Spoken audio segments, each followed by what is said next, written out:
Broadway's my beat. From Times Square to Columbus Circle.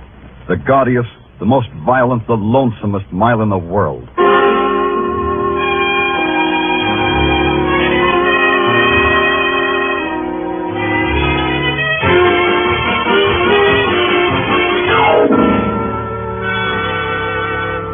Broadway's My Beat, with Larry Thor as Detective Danny Clover.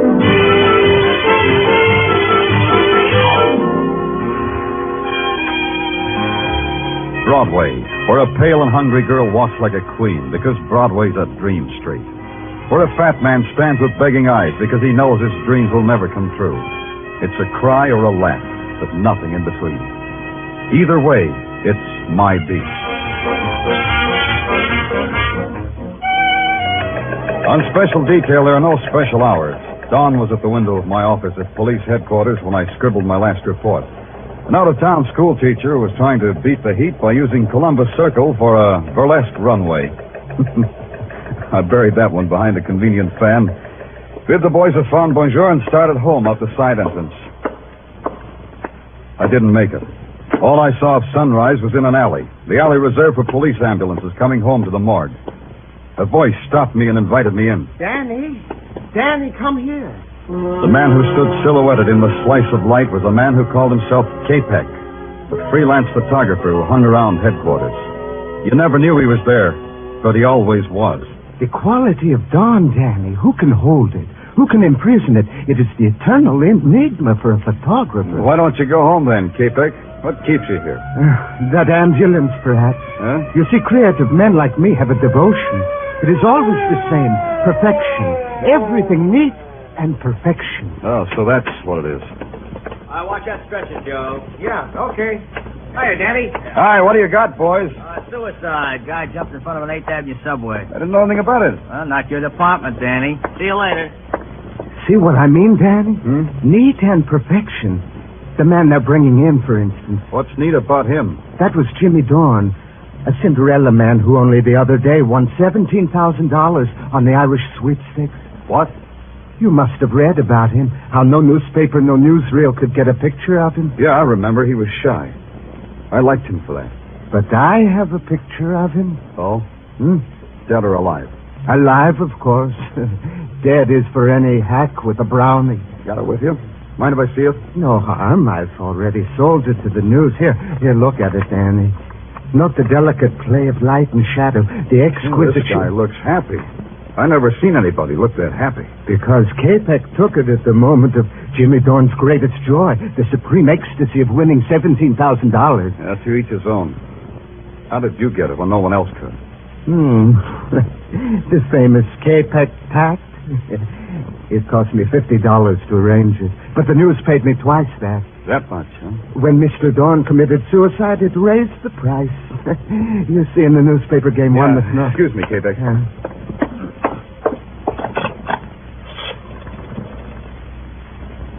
Danny Clover, give me the dope on a suicide name of Jimmy Dorn. Yeah, I know it's not my department. I'm nosy. Yeah. Lily Dorn, 3rd Avenue. Okay, that's enough. You have the look, Danny. You smell something, maybe? Maybe. Be with you in a second, Capek. Hello, Benny. Danny Clover. That Jimmy Dorn suicide. Tell the chief I'm going to look into it. Yeah, Benny, I know, but it bothers me. Sure, I'll grab some sleep on the subway. I asked you, Danny, you smell something, maybe? Why should a guy let a subway train make his wife a widow with $17,000 orphan dollars?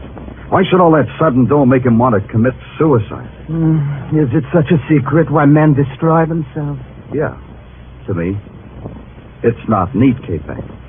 It just ain't neat.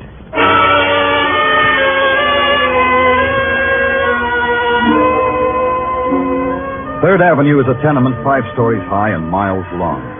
At 9 o'clock in the morning, it was going full blast. The elevated, housewives hunched in open windows, kids flipping pennies against the wall, and every 7 minutes it screamed.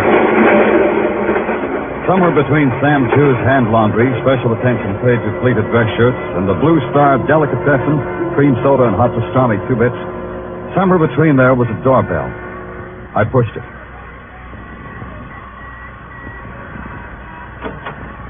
Yeah? What do you want? My name's Danny Clover. I want to see Mrs. Dorn. Suddenly, everybody wants to see Mrs. Dorn. Suddenly, I'm a popular lady. Suddenly, I'm from the police, Mrs. Dorn. You guys don't quit, do you? All right. Come on in. You want to know how it is to win $17,000. Is that what you want to know? Look, Mrs. Dorn, I'm sorry about your husband. Oh, sure. You can feel any way you like. Tell me about your husband. Jimmy? Yeah. I'll tell you about him. Jimmy didn't like people. He got afraid of them once, and he never got over it. Why? You know, I don't know. He was always running, and I ran with him. I was his wife, Mr. Clover. I didn't need to know any more than that. But maybe you understood why he refused to see any reporters when he won all that money. Listen, my husband was a frightened little man who won a sweepstakes. It bought him an obituary. That doesn't tell me much. This room tells me more. This rat hole. This room says that, doesn't it? Rat hole. I didn't say that, Mrs. Dorn. I'm talking about that circus poster on the wall. Patsy Mack presents the 3 whirling tornadoes. Was your husband a whirling tornado? You can go now, policeman. You said your questions. Now go. Brody, please. Why didn't you stay in that room? They can't do anything more to us now. Come right on in, mister. Who are you? I'm a clever boy. I don't win sweepstakes, but I stay alive. Yeah, real clever. Now, what about this circus poster? It covers the cracks in the plaster. 3 whirling tornadoes. 3 men riding motorcycles in a barrel. Mrs. Dorn, for a frightened man, your husband made a dangerous dollar. Look, I told you all I know. Maybe you ought to get out of here. Why should a poster come between us, Mrs. Dorn? We were getting along fine. You heard the lady, copper. She's saying she's finished talking. That's right, Mrs. Dorn? Yeah. What did you say? I said that's right.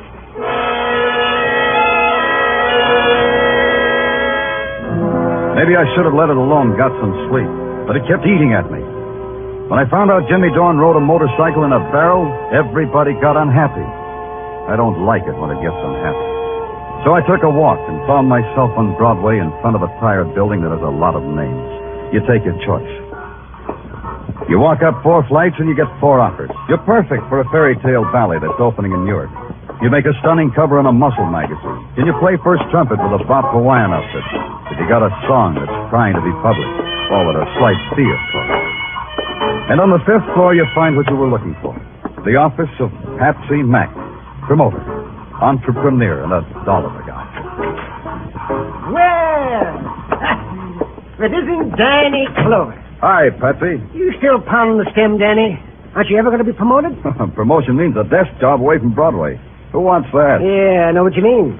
Can I give you something? Grape juice would be keen. I've got 3 fingers left of a bottle given me by a bearded lady who was enamored of my social standing.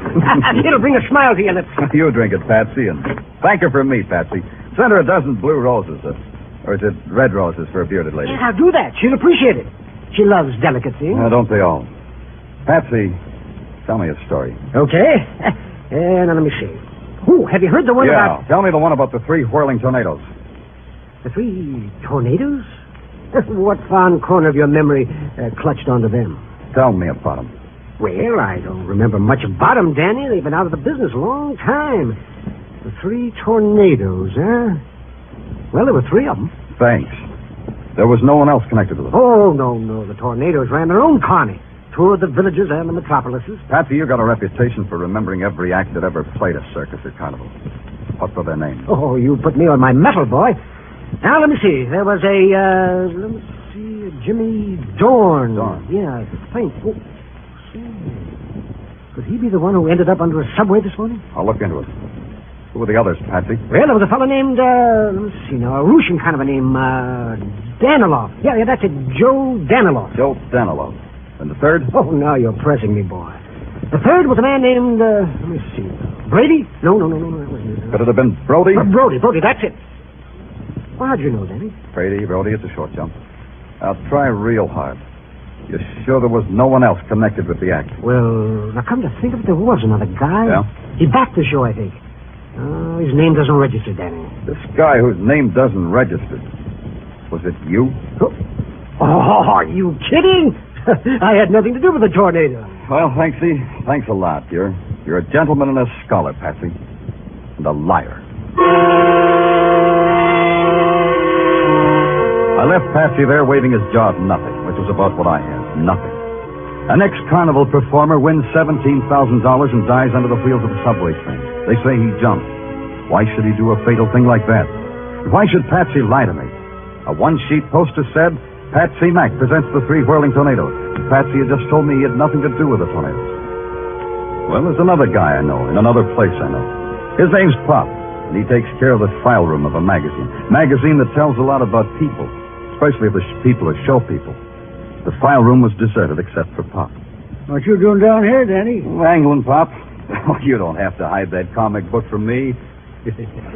My wife packs it with my lunch, Dan. Now, you take this one. Yeah. Sandra, the Jungle Queen. Ain't she a honey?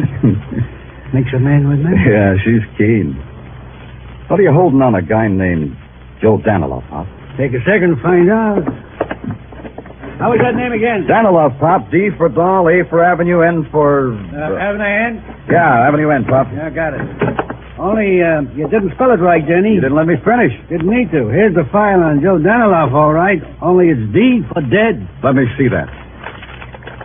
Joe Danilov, ex-carnival performer, a member of the 3 tornadoes, was found dead today at the bottom of an elevator shaft. Danilov left no survivors, his wife having died a year ago. Hey, how about this? How about what? Listen, a week before his death, Danilov came out of obscurity to win a cross-country motorcycle race with a purse of $1,000. So he made funeral expenses. That's hot news, huh? Last night, another man, a man named Jimmy Dorn, came out of obscurity to win a lot of money. He died, too. 2 whirling tornadoes all played out, one after another. You know something, Danny? What? I don't know what you're talking about. Oh, sorry, Pop. I was playing with a jigsaw puzzle. Well, you sit right down there and do just that. I'm going upstairs for some coffee. You want some? Coffee, Daddy. Want some? Yeah, your coffee. Be nice, Pop. I'll just be a few minutes. Don't let anybody kidnap Sandra, the Jungle. Yeah. 2 whirling tornadoes. The third one named Brody. Maybe you'll blow away, too. Brody and the bitter widow Dorn, and Patsy Mack, the sweet guy who told lies. That you, Pop? Oh.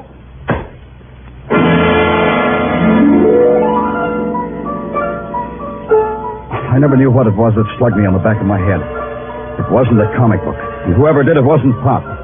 Just before I hit the floor, I had a flash. It wasn't Sandra, the Jungle Queen, either.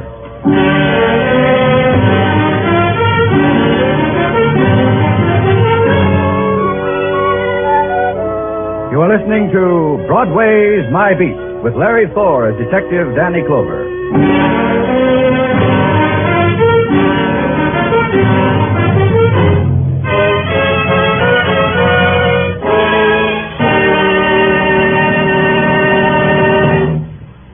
A number of paying guests mysteriously disappear. 2 elderly spinsters who entertain them have a suspiciously rising bank account. And it's a murder farm story for Casey, crime photographer, to explore on CBS Tonight. Also on CBS Tonight, you'll hear the network's famous series, Escape, in place of Suspense, while Suspense is on summer leave of absence. Tonight's opener on Escape will be John Russell's famous story, The Fourth Man, a tale of a Pacific Islander adrift on a raft with 3 murderous companions. Be sure to hear Murder Farm on Crime Photographer and The Fourth Man on Escape tonight. They come to you on most of these same CBS stations. And now back to Broadway's My Beat.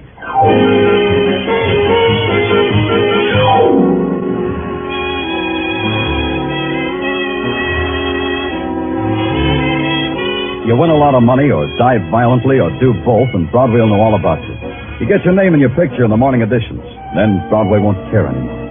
But I care. Maybe it's because I've got a cop's curious mind, but it bothered me why Jimmy Dorn died. So I made it my personal business. And so far, business was rotten.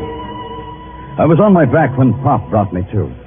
It took a little longer to find out that the press clippings I was looking at weren't around. That's a new one. Rolled for some old press clippings. This needed thinking. To think, a cop's got to eat. To eat, there's a classy sidewalk cafe on the corner of Broadway and 47th where you stand up to a hot dog and a cup of coffee that dares you. I threw a lump of sugar at it when someone tapped me on the shoulder. Hello, Danny. Mind if I join you? Oh, okay, Peg. Not at all. Grab a napkin. Danny, somehow you look unsymmetrical today. What happened to your head? I had it done over. Oh, you detectives, always intruding yourselves into violence and danger. Who did it, Danny? Person or persons unknown. Oh, you should go home and get some rest. Yeah, what about you, K-Pack? Don't you get any sleep either? I am a vain man, Danny. I've been waiting for the noon edition of the news to come out. It has the picture I took of Jimmy Dorn. Look at it, Danny. Yeah. Is it not a magnificent reproduction? Yeah, it's quite a picture. How'd you catch the expression? For an artist like me, it is a matter of precise timing. But somehow, I feel the caption beneath this picture is not right. What do you mean? I feel the caption should not read suicide. It should read murder. Oh? Makes you say that? I have captured death in my pictures for a long time, Danny. This is the face of a man whom death was about to touch with murder, not with suicide. You talk prettier, but you think like a cop. The elements for murder are three, Danny. A widow with $17,000, perhaps a boyfriend, and... Wait a minute, Danny. Where are you going? You haven't touched your I've got to make a call. So you can't eat first? Who calls on a rich widow with onions in his breath?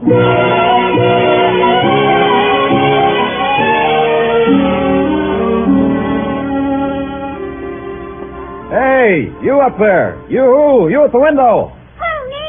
Yeah, you. Oh, hello. Hello. Mrs. Dorn, isn't she home? You want somebody, mister? Mrs. Dorn, I've been ringing your bell. Where is she? Oh. You know where Mrs. Dorn went? There's no light downstairs.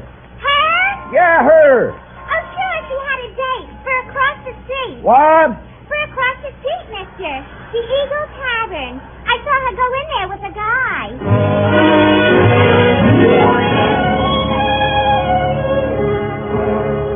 The Eagle Tavern took up 40 front feet of sidewalk, and its insides were designed to take up thousands of man-hours of loneliness. Right now, there were only three lonely people. The bartender, Mrs. Dorn, and Brody. Mrs. Dorn and Brody were standing at the end of the bar trying real hard. I hated to do it, but I decided to ruin their evening for them. You don't know when to quit, do you, Clover? Why do you keep coming around? Like I was saying, Mrs. Dorn. What are you drinking, Mac? Nothing at all. Yeah, you can nurse that a long time. Mr. Clover, look. Please, we don't want any trouble. We got all the It's this way, Mrs. Dorn. A long time ago, a man named Joe Danilow fell down an elevator shaft and was killed. Seems like he was nobody until he won a motorcycle race. Then he got his name in the papers. Then he died. What does that do to you? What should it do to her? I'll try a refresher. Joe Danilow was a whirling tornado. He belonged in your husband's act, Mrs. Dorn. Try to react on that. I don't know what you're talking about. You got your reaction, Clover. Now blow. Mrs. Dorn, you know your husband just might have been murdered. No. Try it, Mrs. Dorn. Consider it. You've got no manners at all. All you've got is a loose mouth. Wait a minute, Brody. The man said somebody might have killed Jimmy. Do you think so, Brody? This guy's trying to put poison in your brain, Lily. Don't listen to him. You think I shouldn't, huh? Why should you listen to you, Brody? Go read a book, copper. Go read a book and find out why I should hang around a woman who's married to my best friend, Jimmy Dorn. Maybe you're waiting for him to die. He did, didn't he? Yeah. I never thought of it before. Jimmy's dead, and that makes you number one boy to a lady who just inherited $17,000. That'll teach you, Lily. That'll teach you not to talk like that. Talking to a woman's easy, Brody. This'll be a little... Hey, what are you doing? Hey, you can't play in here. Stop it! I'm running a decent joint. Stop it! Stop it!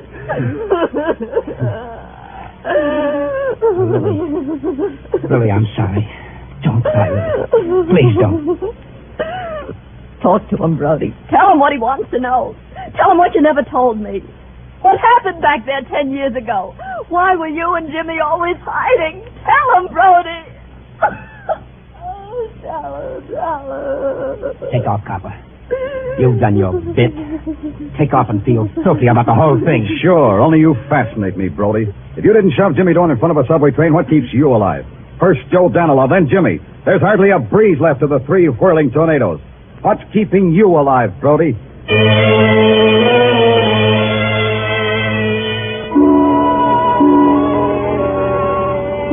Now there was a guy I just had to see. K-Pack. There was a chance he had taken more than one picture of Dorn. Maybe in the background I'd see a familiar face. Out in Sea Beach near Coney Island, I found the door with K-Pack's name on it.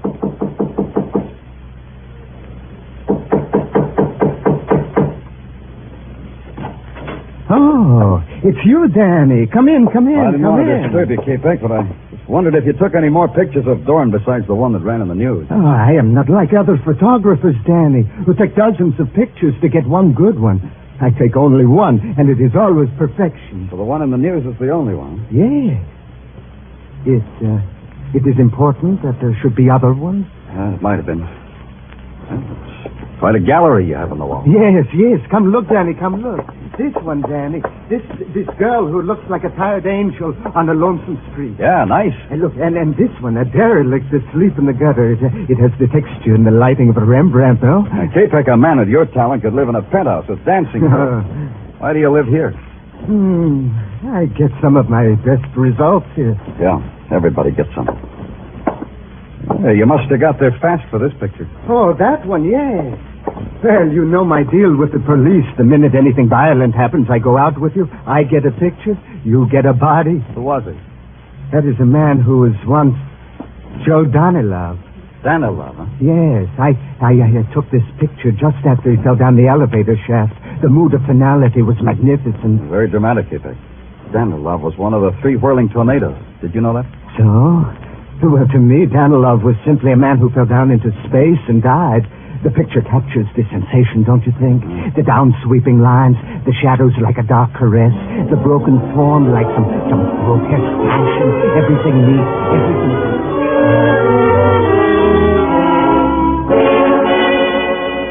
I don't think K-Peck even saw me open the door and leave. It's a long subway ride and a transfer back to Broadway. Coming up from an underground of naked concrete into the blare of 49th Street, well, there's a magic to it. I didn't have time to enjoy it. I had a job to do and a chance to take. And the chance paid off. Patsy Mack was in his office working late. Okay, Danny, so I lied to you about my connection with the tornadoes. And why not? First Joe Danilov, then Jimmy Dorn. Next, maybe me. Why should I take a chance? They were accidents, the people say. Oh, not just accidents. Danny, not that kind. Tell me, Patsy, why do you think you'll be next? I don't know. Just looks like everybody connected with the tornadoes is written down in a little black book. Tell me more, Patsy. This time I'm leveling, Danny. Once I managed the tornadoes, but I dropped them like they were a basket of snakes. Why? What did they do? Remember, I told you there was another guy, their backer? Yeah. Well, he got sick. He went to a sanitarium. While he was there, the tornadoes robbed him of everything he ever had. All 3 of them did that? Yes. Danilov, Brody, and Jimmy Dorn. Danilov and Dorn are gone. That leaves only Brody, plus the widow Dorn and $17,000. Were you ever in a sanitarium, Patsy? No. But they might put me away for slugging a cop. Oh, what do you want me to do, Danny? Cross my heart and hope to die? Nothing easier than that. Use your phone for me. Anything for a friend, Danny. But you are my friend, aren't you, Danny? Call Billboard for me. Oh, what? Personal ad, Patsy. A personal ad on the front page where a guy in the show business would be sure to see it. You phrase it. Phrase what? Just this. Anyone connected with the act, the whirling tornadoes, meet at the entrance to Crescent Midway on Coney Island tomorrow night at 11. Have information to wind up affairs of the tornadoes. Phone that in, Patsy. Because you say so, friend? Because the police say so. And Patsy. Yeah? Sign your name to it.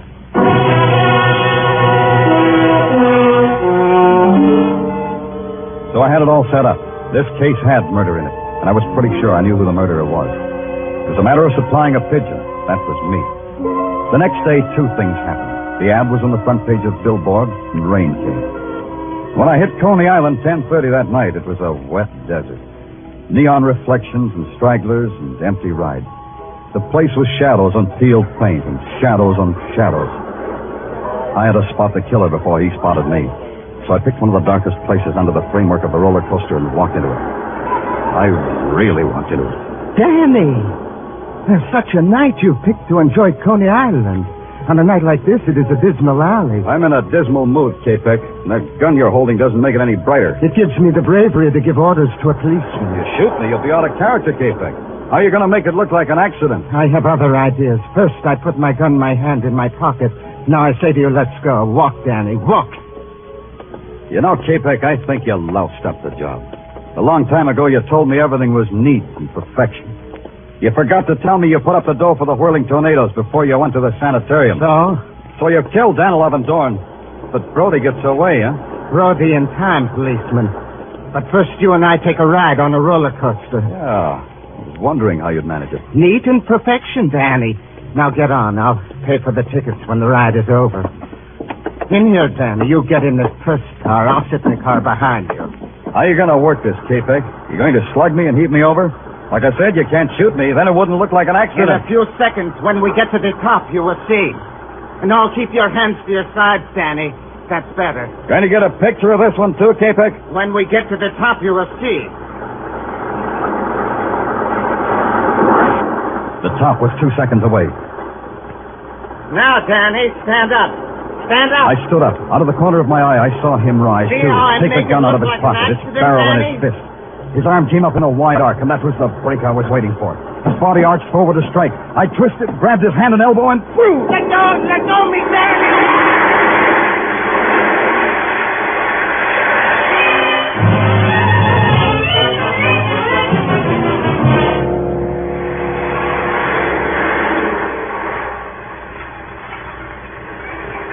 How long can a roller coaster ride last?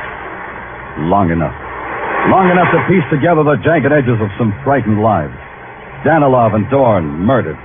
Murdered because they'd crossed a twisted man named K-Peck. Brody and Patsy Mack hugging the shadows because they were afraid of K-Peck's revenge. And Lily Dorn with a handful of dust and dollars. You pay for the ride here, mister. Hey, you didn't take that ride all by yourself. Yeah.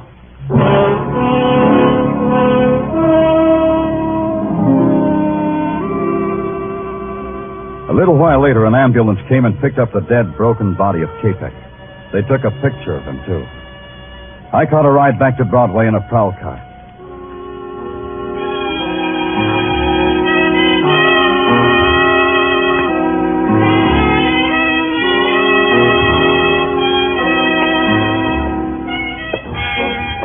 It stretches out in front of you, this street called Broadway, like a midway to some cruel and fantastic circus. And you're the performer. You can walk the high wire or play it safe in a cage. Me? I guess my dodge is the wire. I'm the gaudiest, the most violent, the lonesomest mile in the world. Broadway. My beat.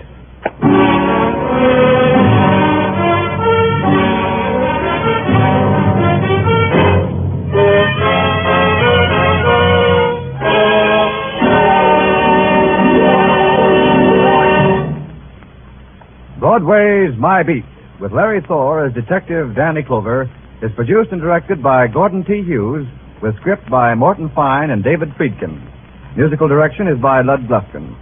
Be sure to join us again next week, same time, same station, for Broadway's My Beat.